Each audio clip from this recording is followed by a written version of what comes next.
اتفاقات خیلی عجیبی داره میفته.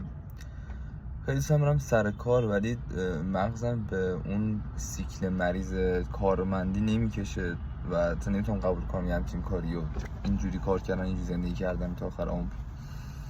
بعد اون ایدایی که تو سرم بود خاطر اتفاقی که افتاد، ما رو گرفتن بردن کمپ تو کرج خیلی تیز شده، کم رنگ شده، خیلی با مثلا تو حال عجیب غریبی ام.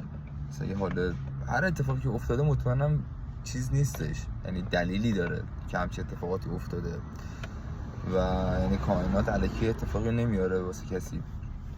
نمیدونم قضیه چیه، امیدوارم که هرچی از درست پیش بره. واقعا خستم، نوع زندگی ندارم توان ندارم، نمیدونم باید چه گویی بخورم، حوصله هیچ کاری هم ندارم. این چیزا کار به من انگیزه نمیده. میخوام بریم 20 تومن، میخوام چیکار کنم؟ من کل